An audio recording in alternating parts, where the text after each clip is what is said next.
Hi again. We are now in the fitness center data, and I want to show you an alternative way of doing these calculations because it depends on how Excel recognizes this. Some of you have already faced a situation where you thought you had a date and a time, and the computer said, nope, that's not a date and a time, it's a label.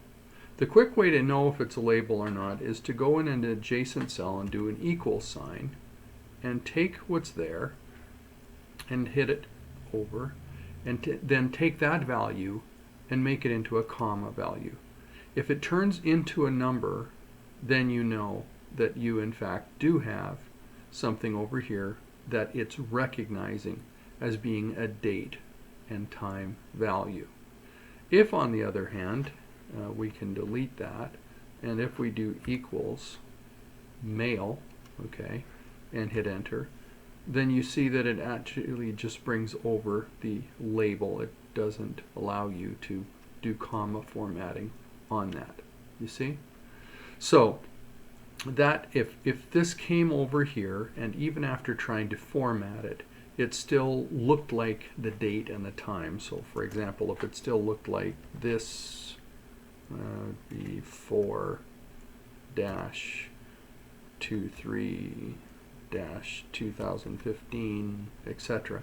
If it still looked exactly like that after doing the comma formatting, that would tell you it was seeing it as a label in the same way that it sees male as a label.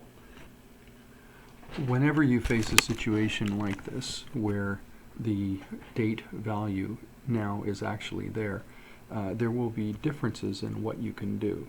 This one here, weekday, still will work using an actual timestamp value.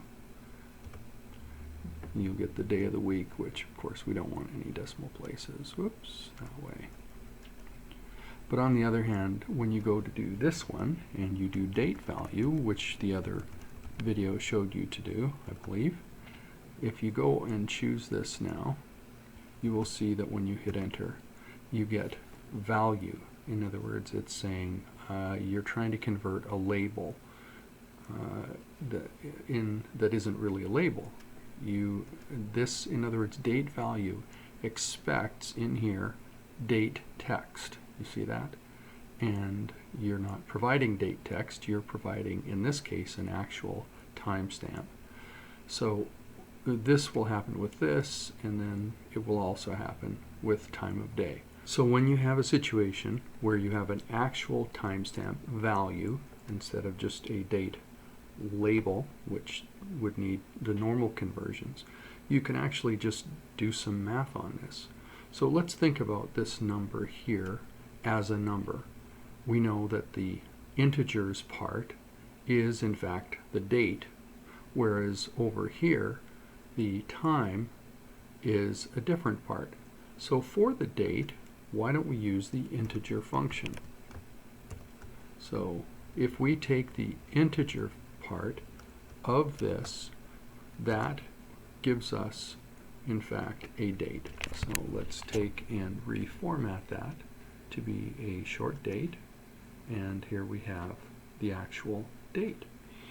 Then what is the time part going to be? Well, the time is actually going to be this minus this. So now you have the time part, which of course can be formatted into a time.